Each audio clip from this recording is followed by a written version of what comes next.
Los dos rusos pasaron frente a un joven soldado ucraniano de 22 años. Uno de ellos percibió la amenaza oculta. Ahora solo sobreviviría quien reaccionara primero. Más adelante, en otra aldea, un ruso hacía sus oraciones mientras intentaba escapar de la persecución de los drones. No muy lejos de ahí, un escuadrón de soldados de Moscú inició un ataque para tomar una aldea en dirección a Pokrovsk. Los rifles rusos dispararon entre el polvo y el humo en un ataque a una trinchera. Las máquinas de guerra de Putin lanzaban sus cohetes en la misma dirección buscando vidas ucranianas para extinguir. En su camino, ese joven soldado tenía una misión peligrosa que cumplir.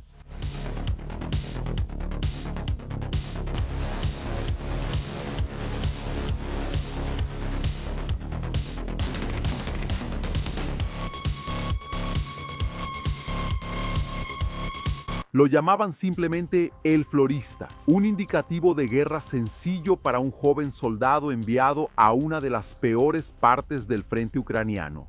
La Brigada 92 de Asalto Ucraniana conocía bien el desafío que enfrentaba el florista. Él estaba en un sector donde se podían ver algunas de las imágenes más terribles de la guerra. Muchas veces, los soldados rusos eran alcanzados por drones. Las heridas tiraban a esos hombres al suelo, retorciéndose de dolor. Uno de ellos sacó una granada de entre sus pertenencias, guardada especialmente para ese momento, para acabar con su propio dolor. Y eso no era un hecho aislado. Los drones encontraban a esos rusos solitarios o en pequeños grupos, los alcanzaban entre los árboles y luego los observaban gemir mientras elegían su destino, sabiendo que no serían rescatados. Enviados solos para encontrar brechas después de Pokrovsky o para morir. No había otra posibilidad para quien caminaba solo en ese frente. Los rusos intentaban apoyar a esos hombres con artillería pesada. Los cohetes subían al cielo intentando golpear objetivos varios kilómetros más adelante, tanto a las tropas de asalto de Ucrania como la del florista, como a los grupos de defensa. Los drones rusos habían estado atacando Pokrovsky y sus rutas logísticas. Llevaban meses haciéndolo. No bastaba con atacar a los que estaban en las trincheras. Los rusos querían acabar con las rotaciones y los suministros de las tropas en la zona. La caída de la ciudad ocurrió entre enero y febrero de 2026, pero las batallas por ahí habían comenzado 2 años antes. Fueron 24 meses de avance ruso, 45 kilómetros recorridos desde Avdiivka, tomada en 2024.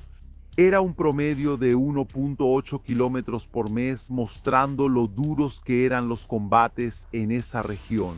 El florista llegó ahí unos meses antes. A los 22 años contaba que tuvo razones importantes para entrar al ejército. Ni siquiera había cumplido 18 años cuando los rusos pasaron por su ciudad en 2022 haciendo lo que les era peculiar. Pero ahora él estaba ahí, junto a los grupos de asalto, avanzando entre árboles marcados por la guerra, árboles que insistían en más armas. Los rusos insistían en crecer nuevamente todos los años en el lugar, quizás aún fertilizadas por el mórbido producto de aquellos combates. Después de tantos disparos, explosiones, fragmentos y municiones, los cuerpos de muchos rusos quedaban esparcidos por el terreno.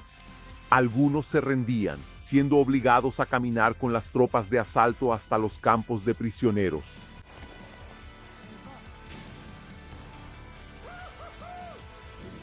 Otros se convertían en cadáveres caídos en los agujeros que habían excavado para defenderse.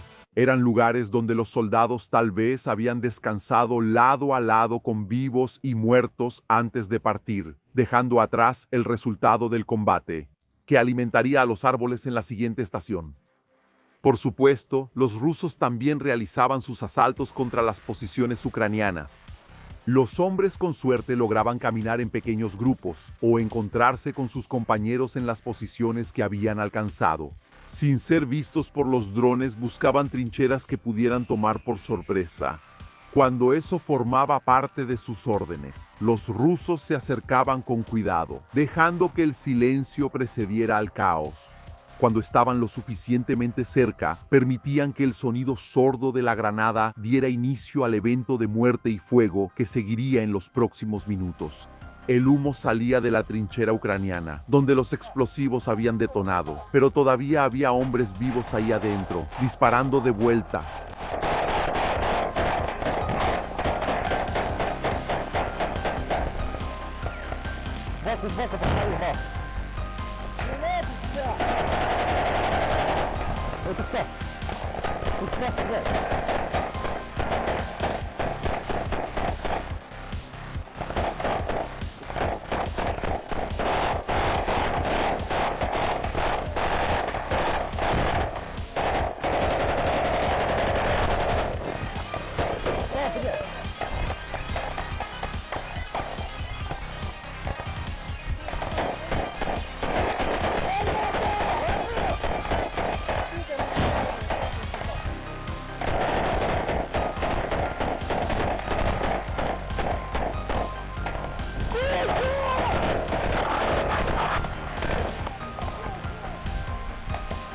Los rifles se levantaban sobre los montículos de tierra, disparando sus ofensas mortales contra los enemigos. Levantar los brazos ya significaba ofrecer una oportunidad para ser herido por un disparo capaz de romper filas. Pero en ese momento, la opción era simplemente luchar, luchar y luchar. El florista tenía la función de seguir las órdenes de la 92 Brigada que, al igual que otras unidades de asalto, necesitaba encontrar a los rusos infiltrados o aquellos que habían tomado trincheras. A veces el escondite era bueno, pero esos soldados habían entrado tan profundo en territorio ucraniano que terminaban sin municiones ni suministros. Atrapados en un sótano, algunos se rendían rápidamente. Otros eran convencidos por granadas lanzadas dentro de sus escondites apestosos.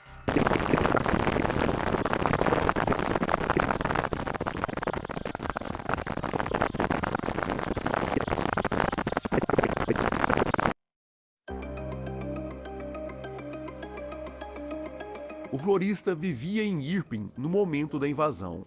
Nem tinha idade para lutar quando os russos apareceram na cidade, mas viu homens velhos de barba branca e com o peso da idade nas costas, caminhando com a casa nas mãos e tentando conter o avanço implacável das tropas russas. Naqueles dias era uma guerra totalmente diferente. O poder russo avançava como uma onda, com seus blindados destruindo o mundo em que o florista vivia. O jovem ucraniano sabia que a guerra havia começado em 2014, mas aqueles anos de conflito não eram nada comparados àquele momento. Ocasionalmente, as forças armadas ucranianas, ainda desorganizadas, conseguiam montar emboscadas que transformavam a vida dos russos em um inferno, tentando mostrar que aquele conflito não seria um simples passeio. Era comum que grandes potências como Estados Unidos e Rússia imaginassem que qualquer invasão a outro país seria fácil, dada a discrepância tecnológica e militar. Mas, com o tempo, aquilo se tornou um horror não apenas para os ucranianos, mas também para os russos. Em 2026, os russos ainda estavam avançando. As longas colunas militares haviam desaparecido. Nem mesmo em seus desfiles militares eles exibiam tantos tanques como antes. Agora, a estratégia era enviar pequenos grupos de homens, às vezes em carros quase destruídos ou em outros veículos improvisados. Os ucranianos viram um desses grupos se aproximando. O drone avisou os soldados que estavam na defesa. Talvez por algum capricho sádico da guerra, os russos pararam bem em frente ao esconderijo ucraniano. Um dos defensores já estava a postos, apenas esperando o momento de apertar o gatilho. Um dos soldados de Moscou correu para trás do carro, mas os outros mal tiveram tempo de reagir quando as munições atravessaram o portão e começaram a rasgar seus corpos. Um deles, diante dos cadáveres dos amigos, sacou um RPG e disparou contra uma das casas da propriedade. Lá dentro havia outro soldado ucraniano, que preferiu não sair de seu esconderijo, mas apenas defender a posição de onde estava. A explosão não o atingiu. Também não afetou o primeiro ucraniano, e já tentavam flanquear os inimigos. Mas havia outro russo caminhando naquela direção, e foi por pouco que ele não foi alvejado. Recuou cambaleante para se proteger. Seria difícil resistir sozinho, mas na guerra moderna, raramente alguém está completamente sozinho ou invisível. A morte sempre será assistida de alguma maneira. Os drones vieram em apoio. Primeiro foi um kamikaze, que explodiu junto dos russos.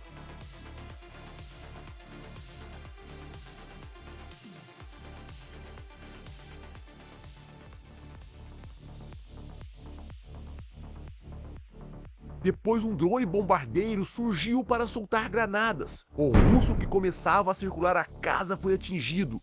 A detonação encerrou o que poderia ter sido seu momento de glória. Agora restava apenas um deles, ferido. O comando não deixou o soldado ucraniano se expor. O drone kamikaze procurou o russo.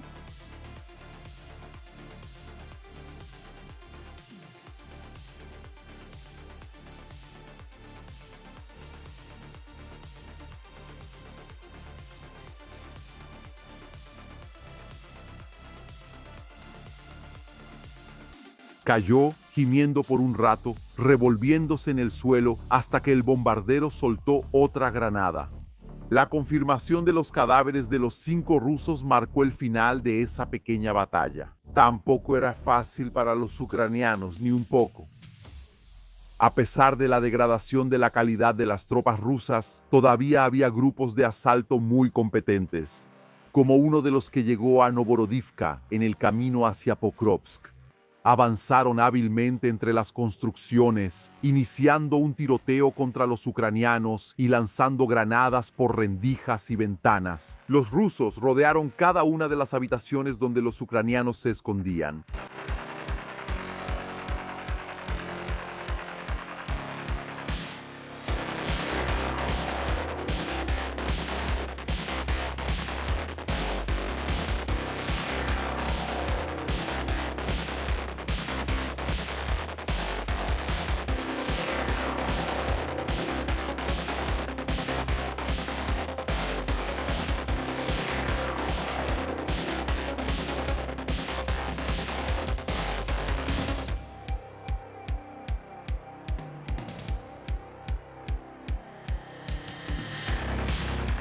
Las granadas de sus lanzagranadas estallaron contra estructuras ya debilitadas por explosiones anteriores. Los cadáveres de los adversarios empezaban a quedar en el camino mientras avanzaban, dominando cada vez más partes del nuevo turno.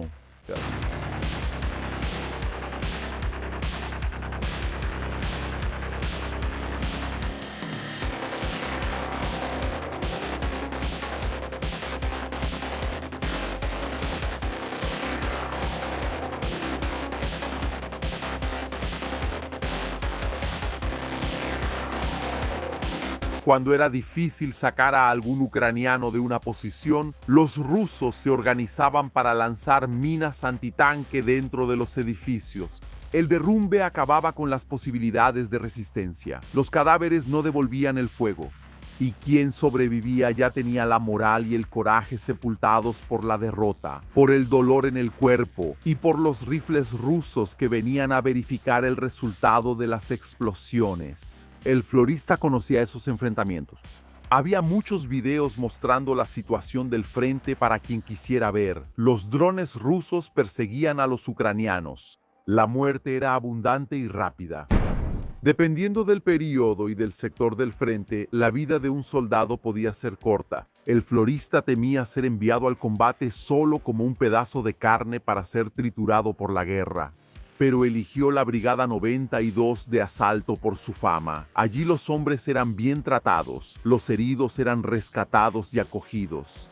No todas las brigadas eran iguales y algunas tenían una reputación bastante mala. De hecho, había grupos muy bien entrenados entre los ucranianos. Fuerzas especiales y unidades de asalto mantenían el entrenamiento constante para permanecer preparadas y listas para las difíciles misiones que recibían. Cuando la explosión inicial marcaba el comienzo de las batallas, la sangre hervía y era necesario tener una mente preparada para soportar las situaciones tensas que vendrían después.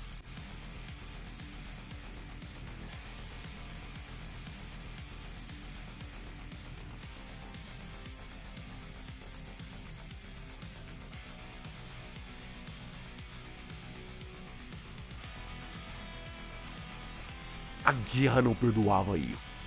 O soldado precisava ser cauteloso e, quando necessário, chamar a ajuda dos drones para quebrar os russos entrincheirados. Só então os homens entravam para averiguar os cadáveres. Os documentos eram recolhidos para identificar quem estavam enfrentando. Depois, continuavam o trabalho pela vila antes de recuar, antes que os kamikazes russos chegassem. O florista era um batedor da 92ª Brigada.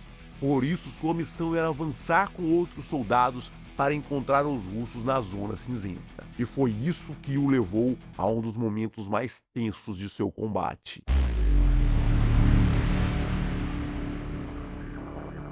Los disparos múltiples de los lanzacohetes rusos asustaban a cualquiera.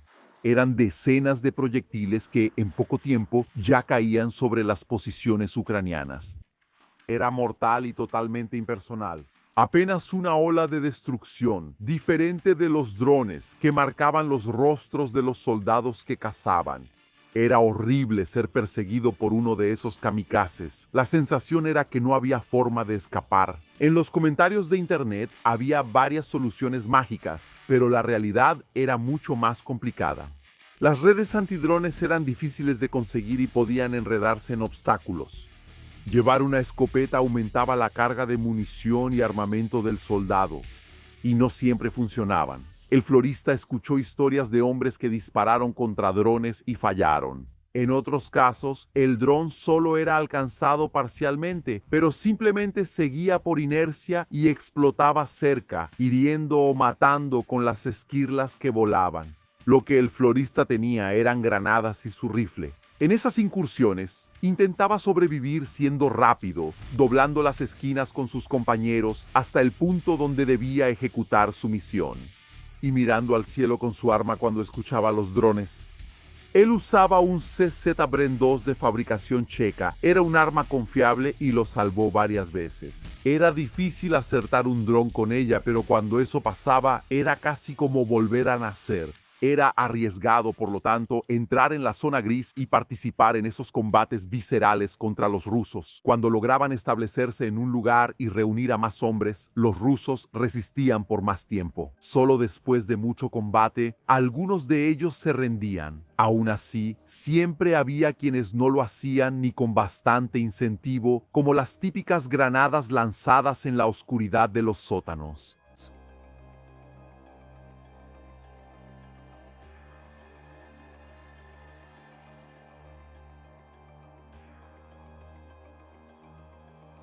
Era preciso se manter atento.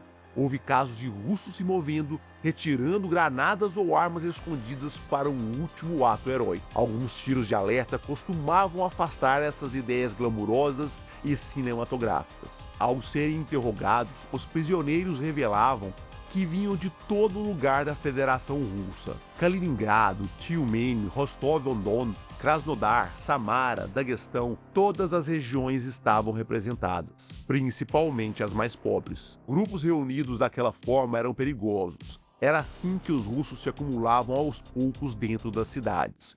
Ocasionalmente, ainda havia concentrações maiores, mas isso logo era detectado pelos drones. A artilharia era acionada, ou então pequenos bombardeiros e kamikazes voavam para atacar os russos ainda a quilômetros de seu objetivo. As peças de guerra eram transformadas em sucata antes mesmo de chegarem perto de sua rota. Os soldados que sobravam eram mortos em grupo ou individualmente, desaparecendo no meio das explosões. Com o tempo não restava mais nada além de destruição. Muitas vezes, a chance deles era usar motos ou quadriciclos, mas eram perseguidos pelos drones da mesma maneira. Por isso, era mais comum tentarem seguir a pé, atravessando diretamente as brechas ucranianas. Um homem cansado caminhava por quilômetros, quando ainda tinha energia, tentava procurar rotas com maior chance de ocultação. Mas, com o tempo, o cansaço e a tensão levavam a decisões piores. Alguns passavam por trilhas ou rotas comuns, já cheias de cadáveres de seus companheiros. A esperança era de que não houvesse drones no céu na vez deles, no céu ou no chão, esperando calmamente por uma emboscada. Un ruso y sus compañeros se detuvieron en una de esas rutas de destrucción al ser alertados por otro soldado. Había un dron en el cielo. Ellos miraron hacia arriba buscando, y solo descubrieron dónde estaba cuando un impacto iluminó su visión y sus pulmones se llenaron de humo. El ruso se levantó con dificultad viendo la escena de su compañero quemándose sobre el Desert Cross Mill. Él jaló a su amigo, intentando sacarlo de las llamas, pero lo que cayó al suelo fue un cuerpo destrozado, con las piernas colgando de forma aleatoria, sin seguir la dirección del cuerpo. Él jaló a ese futuro cadáver e intentó ayudar con un torniquete en lo que quedaba de una de las piernas. Era una escena que quedaría para siempre en la mente de un hombre. Otros dos rusos intentaron acercarse en motocicleta. El florista sabía que ellos estaban avanzando en esa dirección. Los dos bajaron de las motos y buscaron refugio en cuanto escucharon el sonido del dron. Sus vehículos fueron destruidos en grandes explosiones. Después llegó el momento de cazar a los soldados. Los kamikazes, los drones de vigilancia y los bombarderos estaban en el cielo, buscando amenazas. 2 soldados fueron asignados para acabar con esa pareja de rusos. Caminaban por la aldea, disparando cuando era necesario y usando granadas en los sótanos. Era un procedimiento estándar, pero cuidadoso. Mientras tanto, los drones cazaban. Los rusos rezaron, sabiendo que había una lente sobre ellos, una lente que indicaría perfectamente el momento de sus muertes. Las bombas detonaron en las casas, destruyendo cada vez más estructuras donde ellos podrían esconderse. Ellos corrieron mientras todavía tenían energía y mientras aún quedaba algún lugar en pie, y después desaparecieron entre los escondites. El florista había entrenado para estos momentos.